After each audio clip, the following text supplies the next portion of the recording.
د ننګرهار د مرکز اړوند جلال آباد ښاروالۍ مسؤلین وایي روان کال په دغه ولایت کې د بیا رغونې اتیا پروژې پیل شوې وې چې نږدې نیمایي بشپړې شوي او نورې هم تر کار لاندې دي.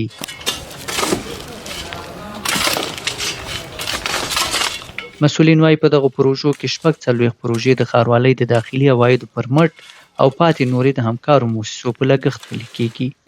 په دغو پروژو کې د سړکونو، ویالو، پلچکونو، پلونو، کوڅو، پلو لارو او ګلدانونو او نورو عامه ځایونو جوړول او بیا رغونه شامله ده.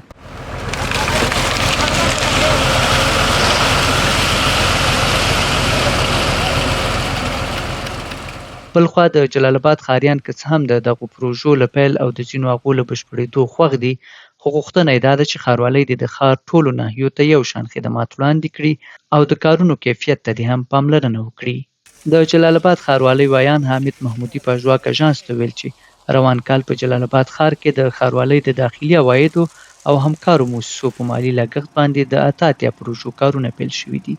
دی وایي په دغو پروژو کې 40 پروژې د ښاروالۍ د 655 میلیونه افغانیو په لګښت له داخلي عوایدو چې 21 پروژې بشپړې شوي او نورې هم تر کار لاندې دي. په دې پروژو کې سړکونه، ویالې، پلچکونه، پیاده‌روونه، ګلدانونه او استنادي دیوالونه شامل دي. د داخلي عوایدو ترڅنګ د جلال آباد ښاروالۍ تر چتر لاندې بېلابېلې همکارې مؤسسې کار کوي چې د هغو له جملې یو هم د نړیوال بانک په مالي ملاتړ، د یونپس همکارې مؤسسې په تخنیکي همکارۍ د جلال آباد ښاروالۍ په 9 ناحیو کې 42 بېلابېلې پروژې شاملې دي چې په دې پروژو کې ځایي خلکو ته د کار زمینه مساعده شوې ده. د جلال آباد ښاروالۍ له لوري پیل شوې نیمایي پروژې د همکارو مؤسسو په مالي لګښت پلي کېږي. د جلال آباد ښاریان او د ښاروالۍ مسؤلین وایي هغه پروژې چې د همکارو مؤسسو په همکارۍ باندې پلي کېږي نه یوازې دا چې د بیا رغونې برخه کې خلکو ته اسانتیاوې رامنځته کړي، بلکې خلکو ته یې د کارموندنې زمینې هم برابرې کړي دي. یو خو دا دی چې د دې پروژې په هغه کې تطبیق کې د ولس ته دغه فایده ورسېده چې دغه سړک خام او پوخ شو، راتلونکي به جوړ او ګر دا هغه بنوي.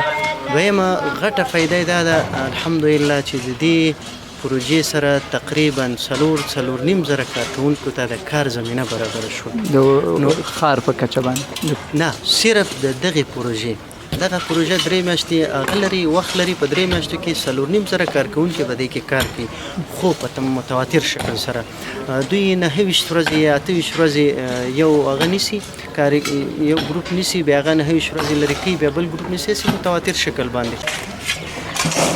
د جلال آباد ښاریان هم د دا ډول پروژو تطبیق ګټور ګڼي چې په خبره یې خلکو ته پکې د کار زمینه برابرېږي. دلته موږ سهار راځو 9 بجې خپل کار شروع کوو، 12 بجې ځو ډوډۍ ته لمونځونه کوو، ډوډۍ خورو، دمه کوو، یو ساعت لپاره بېرته راځو خپل کار. ګټه دا ده چې د خلکو د ګوډو نه خلاصېږي، د ګردون نه خلاصېږي، د خټو نه غبار نه خلاصېږي او دا د موټرې ځي او راځي تګ او راتګ کوي. او الحمدلله دا کار ډېر ښه پرمختګ روان دی او ډېر ښکلی کار دی او تقریبا 120 کسان 110 پورې خلک لګیا دي چې کارګر کار کوي او یوه نفقه حلاله رزق موږ له میلاویږي په دې کې. د دې نه موږ ډېر خوشحاله یو چې هره مؤسسه کوشش وکړي چې موږ له داسې کارونه برابر کړي او دا خلک په کار بوخت شي، هم به بهر ملکونو ایسار شي، هم به دلته د موږ حوصله برابره شي.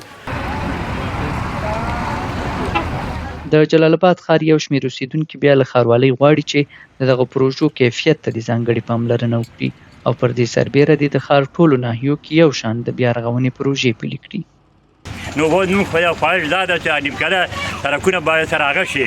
دا یو سړک ده چې هغه تللی ده عمومي سړک ته، دا ډېر ضرور ده، بیا تقریبا 200 متره به راځي، هغه باید عمومي هغه به شي مضبوطه جوړ شي. او بالکل دا موږ غوښتنه لرو چې لږ کوشش پکې وکړي چې ښه منظم جوړ شي او په ښه آینده دپاره زموږ کوم زلل ونه رسوي. موږ دغه ګڼه هلته خلکو ډېر زیاته وه او د تګ لاره نه وه، نو موږ ډېر خوشحاله یو. دا انشاءالله پوخ سو او موږ ډېر خوشحالي کوو.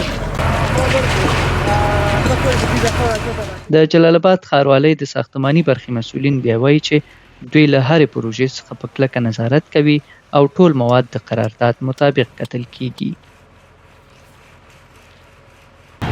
ښه مواد راوړو او دلته په ساحې کې خپل پروژه ښه په صحیح طریقې سره پر مخ بیایو.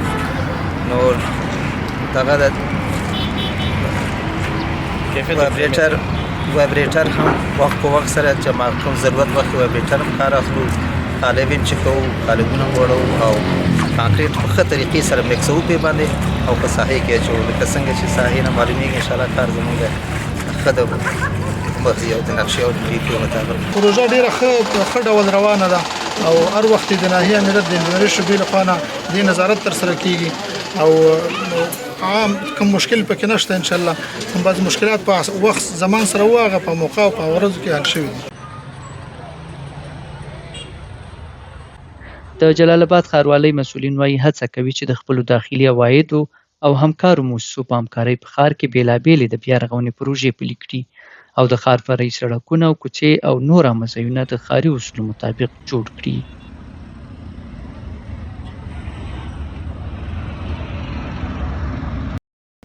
پژواک خبري اژانس د پیښو رښتینې هنداره